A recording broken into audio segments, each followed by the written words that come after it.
नमस्कार साथियों, DK virtual campus के वीडियोज में आपका स्वागत है और मैं हूं धनंजय तिवारी। आप देख रहे हैं डीके वर्चुअल कैंपस के पॉलिटी सीरीज। तो इस सीरीज में, इस वीडियो में हम आज बात करेंगे फंडामेंटल राइट्स, यानी कि मूल अधिकार या मौलिक अधिकार। देखिए, फंडामेंटल राइट्स को आप मूल अधिकार भी कह सकते हैं, मौलिक अधिकार भी कह सकते हैं, मूलभूत अधिकार भी कह सकते हैं, बेसिक अधिकार राइट्स भी कह सकते हैं। यानी कि ये मिला जुलाकर सब एक ही बात को दर्शाता है कि गरिमापूर्ण जीवन जीने के लिए, एक व्यक्ति को गरिमापूर्ण जीवन जीने के लिए जो जो आवश्यक अधिकार है, जिसकी जरूरत है, उसी को हम फंडामेंटल राइट्स कहते हैं। यानी कि फंडामेंटल राइट्स क्या है?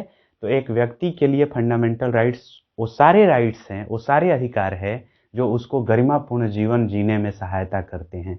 देखिए, रोटी, कपड़ा और मकान, ये तो हमारा एक बेसिक नीड है, ये आवश्यक चीजें हैं। लेकिन इसका मतलब ये नहीं है कि यही केवल मूलभूत है। Not at all. गरिमापूर्ण जीवन जीने के लिए ये भी जरूरी है कि आप रोटी, कपड़ा, मकान, जल, हवा के साथ साथ आज के डेट में इंटरनेट भी हम यूज कर सके, कहीं आ जा सके, कुछ बोल सकें और कहीं इकट्ठा हो सके, पूजा पाठ कर सकें और हमें रोजगार मिल सके, हम दोनों समय खाना खा सके। ये सारे अधिकार फंडामेंटल राइट्स के अंतर्गत आते हैं। तो इसलिए अगर परिभाषित ही करना है फंडामेंटल राइट को, तो आप कम शब्दों में मूलभूत अधिकार को ऐसे परिभाषित कर दीजिए कि वैसे सारी ज़रूरतें जो गरिमापूर्ण जीवन जीने के लिए आवश्यक है, और उसी का अधिकार मूलभूत अधिकार कहा जाता है। तो हम भारतीय संविधान के संदर्भ में मौलिक अधिकार पर बात करेंगे। तो देखिए, कॉन्स्टिट्यूशन में मौलिक अधिकार कहाँ दिया गया है? तो पार्ट 3 यानी कि भाग 3 में इसकी चर्चा है और इसके लिए आर्टिकल है 12 से लेकर 35। आपको याद है, वर्तमान में संविधान में 25 भाग है और 470 आर्टिकल है। तो उस 25 भाग में तीसरा भाग जो है मौलिक अधिकार के बारे में बात करता है, और 12 से 35 अनुच्छेद जो है वो मौलिक अधिकार के बारे में बात करते हैं। तो ये एग्जाम में पूछता है, इसलिए इसको आप याद रखिएगा। अच्छा, अगर ये भी पूछता है कि ये कहाँ से लिया गया है, भारतीय संविधान में मूल अधिकार का जो कंसेप्ट है ये किस देश के संविधान से लिया गया है? तो देखिए, परीक्षा के दृष्टिकोण से अगर पूछे तो यूएसए यानी कि संयुक्त राज्य America, United states of America से लिया गया है। लेकिन एक बात कह रहा हूं मैं, ऐसा नहीं है कि सिर्फ और सिर्फ यूएसए के कॉन्स्टिट्यूशन में ही मूल अधिकार के बारे में बताया गया है। नहीं, भारत से पहले जहां भी लोकतंत्र, यानी भारत को आजाद होने से पहले 1947 से पहले जिस भी देश में लोकतंत्र था, मिला जुला के उन सब देशों के मूल अधिकारों से हमारा अधिकार मिलता जुलता है। यानी जर्मनी से भी मिलता है, इंग्लैंड से भी मिलता है। लेकिन हमारी मजबूरी है कि अगर परीक्षा के दृष्टिकोण से बताएं कि भारतीय संविधान में मूल अधिकार किस देश के संविधान से लिया गया है, तो यूएसए के कॉन्स्टिट्यूशन से लिया गया है। ऐसा किताबों में लिखता है और इंटरनेट पर लिखता है। चलिए, तो ये परीक्षा के, अब ये मूल अधिकार दिया किसको जाता है? एक सवाल है कि ये किसके लिए बनाया जाता है। तो अब इसको बहुत ध्यान से समझना जरूरी है। मूल अधिकार भारत में 3 तरह के लोगों को दिया जाता है। अब कहिए कि 3 तरह के लोग कैसे? हाँ, ये समझिए कि भारत में 3 तरह के लोग रहते हैं। ये जो भारत है ना, यहाँ पर 3 तरह के लोग निवास करते हैं।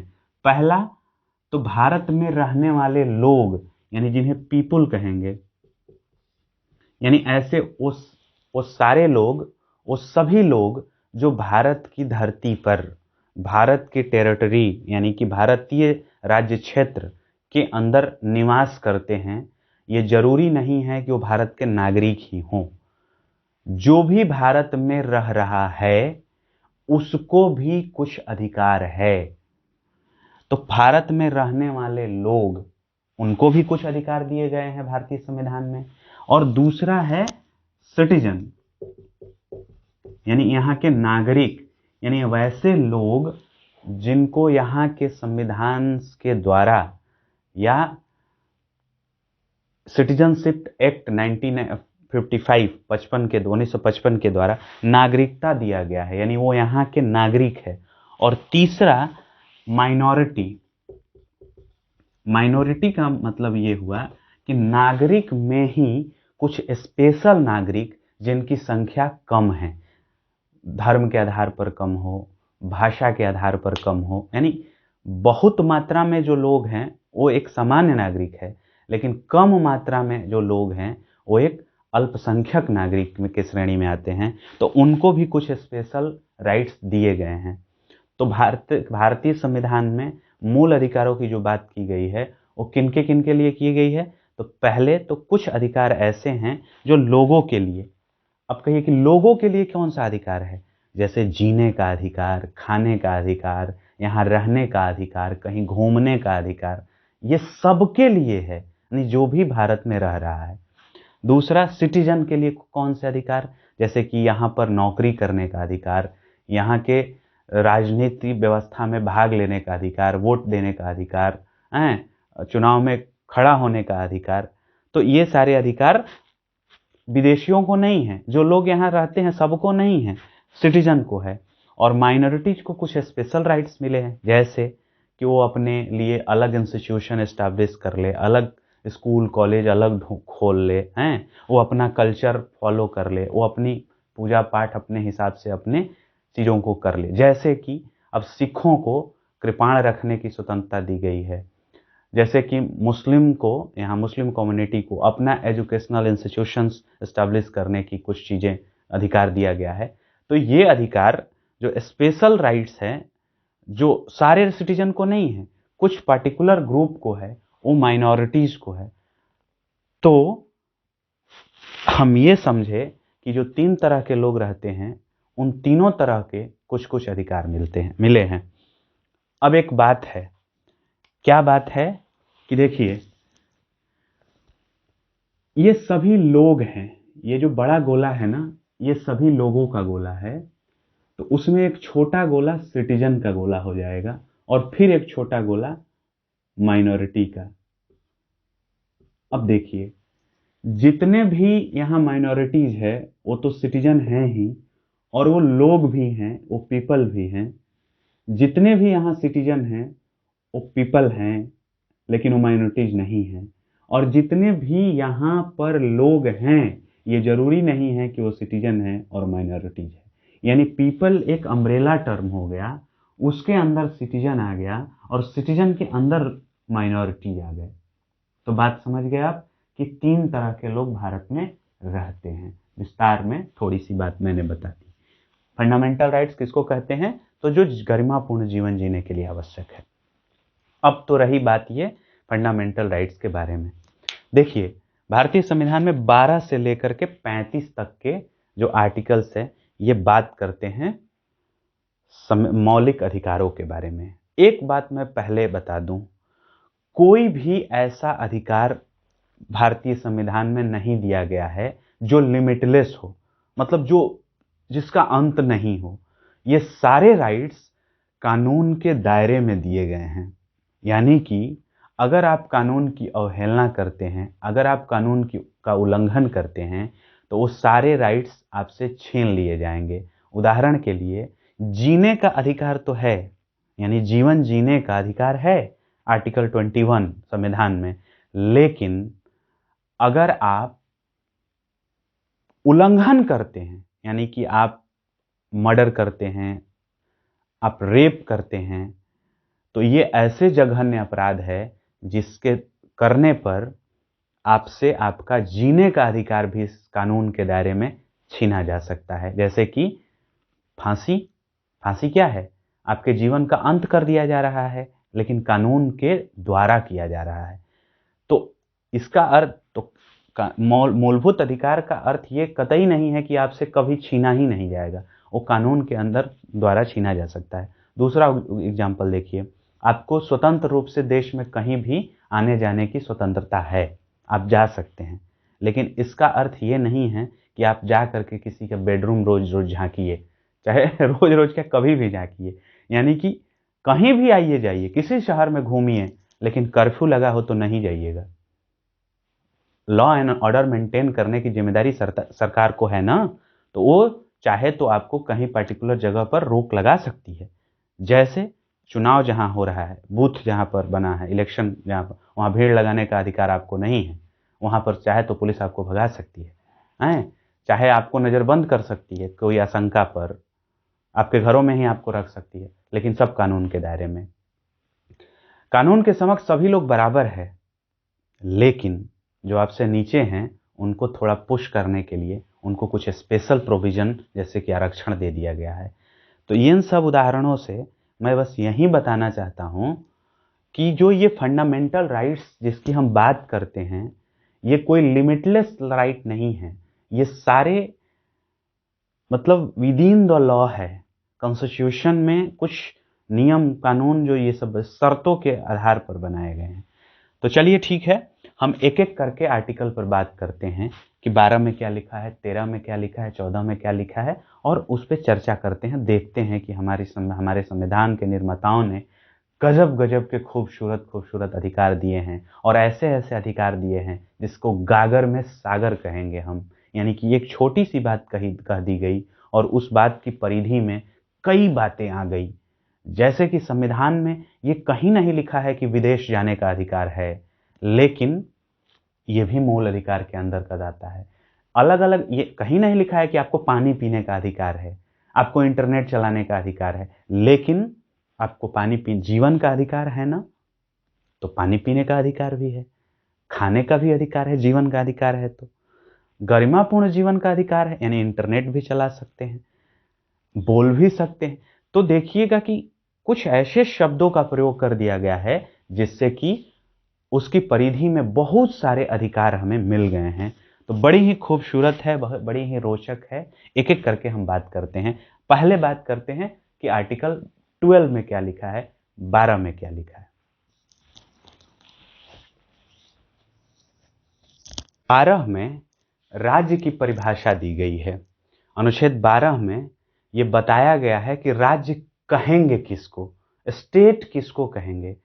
देखिए, हम सामान्य अर्थ में स्टेट का मतलब जानते हैं कि जैसे बिहार हो गया, उत्तर प्रदेश हो गया, उड़ीसा हो गया, माने कि स्टेट यानी सेंटर एक हो गया और बाकी सब स्टेट है। नहीं, इसका मतलब स्टेट का मतलब होता है कि देश, चाहे राज्य, चाहे कोई लोकल अथॉरिटी, सब स्टेट के अंदर आते हैं। स्टेट एक बहुत ब्रॉडर टर्म है। तो संविधान स्टेट किसको मानता है, हम 12 में ये लिखा गया है। अब एक बात समझिए, यहाँ स्टेट का लिखने का, अब फंडामेंटल राइट की बात हो रही है, मूलभूत अधिकार की बात हो रही है, और स्टेट का परिभाषा देने का क्या मतलब है, तो जानते हैं क्यों? क्योंकि हम फंडामेंटल राइट्स की उम्मीद करते किससे हैं, तो स्टेट से करते हैं, राज्य से करते हैं। तो उस राज्य की परिभाषा क्या है, आखिर किसको राज्य कहेंगे? संविधान निर्माताओं को यह बताना जरूरी था ना कि स्टेट कहेंगे किसको। तो देखिए कितने खूबसूरत सेंटेंस में उन्होंने स्टेट का डिफिनेशन दिया है।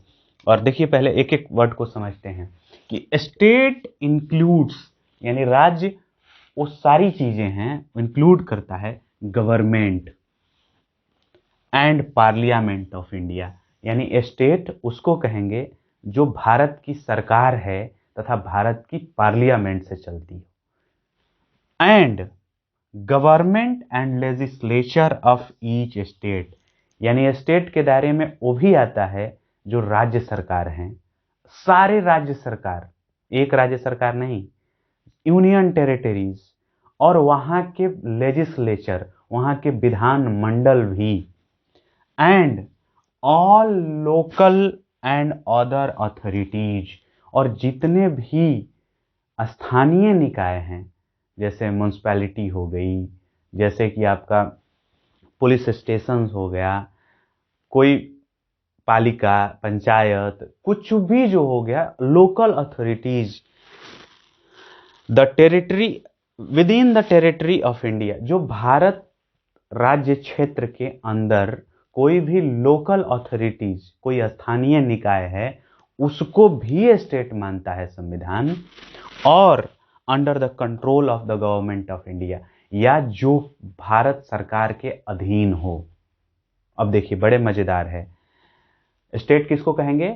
भारत सरकार को, यानी जिसकी राजधानी दिल्ली में है, यानी जो दिल्ली में जो पार्लियामेंट है उस सरकार को भी स्टेट मानेंगे, उस पार्लियामेंट को भी मानेंगे, राज्यों के सरकार को भी मानेंगे, राज्य सरकार के लेजिस्लेचर जो है यानी विधानमंडल जो है उसको भी मानेंगे, उसके बाद सारे स्थानीय निकायों को मानेंगे, या भारत सरकार के कंट्रोल में जो भी ऑफिस आता है उन सबको हम स्टेट मानते हैं, संविधान ये कहता है।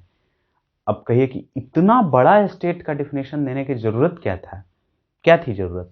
तो भाई साहब, हम फंडामेंटल राइट्स की अपेक्षा किससे करते हैं? तो स्टेट से करते हैं, सरकार से करते हैं। तो स्टेट को डिफाइन करना तो जरूरी है ही। और एक बात, जो उल्लंघन होता है फंडामेंटल राइट्स का वो कौन करता है? वो भी सामान्यतः स्टेट ही करता है किसी पर। तभी तो हम जाते हैं अपने मौलिक अधिकारों की रक्षा के लिए सुप्रीम कोर्ट में या हाई कोर्ट में। तो कौन आपकी सरकार अधिकारों की अवहेलना करेगा? तो जाइएगा, तो इनमें से कोई, चाहे केंद्र सरकार करे चाहे राज्य सरकार करे, केंद्र सरकार का पार्लियामेंट करे, राज्य सरकार की पार्लियामेंट करे, कोई लोकल अथॉरिटी करे, कोई स्कूल करे, सरकारी स्कूल करे, कोई ऑफिस जो भारत सरकार के कंट्रोल में है, उस कोई भी अगर आपके मौलिक अधिकारों का उल्लंघन करता है तो उसके खिलाफ आप सुप्रीम कोर्ट या हाई कोर्ट जा सकते हैं। इसलिए स्टेट को डिफाइन करना जरूरी था। एक बात और इससे होती है, अगर हम कोई अपराध करते हैं, अगर कोई आप अपराध करते हैं ना, तो वो भी स्टेट के अगेंस्ट करते हैं। कोई भी क्रिमिनल ऑफेंस यानी कोई भी आपराधिक कृत्य किसी व्यक्ति के खिलाफ ना हो करके वो एक स्टेट के खिलाफ होता है। तो ये जानना तो जरूरी है ना कि स्टेट होता क्या है। तो स्टेट के अगेंस्ट कोई भी क्राइम होता है। स्टेट अगर आपके फंडामेंटल राइट्स को अवॉइड करेगा तो इसलिए स्टेट को लिखना जरूरी था। मोटे तौर पर आर्टिकल 12 यही बताता है कि राज्य कहते किसे हैं। देखिए, हम इंग्लिश वाले वर्ड्स को, जो संविधान में जो बातें लिखी गई है उसको बताया, मैं हिंदी वाला पढ़ दे रहा हूं कि हिंदी वाला क्या है, क्या लिखता है। लिखा है कि राज्य की परिभाषा, राज्य के अंतर्गत भारत सरकार और संसद तथा प्रत्येक राज्यों की सरकार और विधानमंडल तथा भारत राज्य क्षेत्र के भीतर या भारत सरकार के नियंत्रण में अधीन सभी स्थानीय और अन्य प्राधिकारी स्टेट कहलाएंगे। तो देख रहे हैं कितना खूबसूरत है, इससे कोई छूटा ही नहीं, सारे ऑफिसर्स आ गए। लेकिन एक बात है, एगो कहानी सुनिए। एगो थे शर्मा जी। शर्मा जी मान लीजिए अपने बेटे का एक स्कूल में एडमिशन करवाए, एक प्राइवेट स्कूल में, और उस स्कूल का नाम है सेंट पॉल सेकेंडरी स्कूल। और अगर वहां उनके बेटे के साथ कुछ हो गया, दिक्कत हो गया, अब वो चले गए सुप्रीम कोर्ट में, कहे कि स्टेट जो है ये भी भारत सरकार के अंतर्गत आता है स्कूल, और ये हमारे बेटे का क्या किया है कि मौलिक अधिकार का हनन किया है, अब हमें न्याय दिया जाए। तो देखिए, इस परिभाषा में कहीं भी प्राइवेट अथॉरिटी की बात नहीं की गई है, यानी निजी संपत्ति मालिकों के विरुद्ध आप फंडामेंटल राइट्स के खिलाफ आप सुप्रीम कोर्ट या हाई कोर्ट में नहीं जा सकते हैं। ये जो भी बात किया गया है ना, या तो राज्य सरकार के अधीन आएगा या केंद्र सरकार के अधीन आएगा।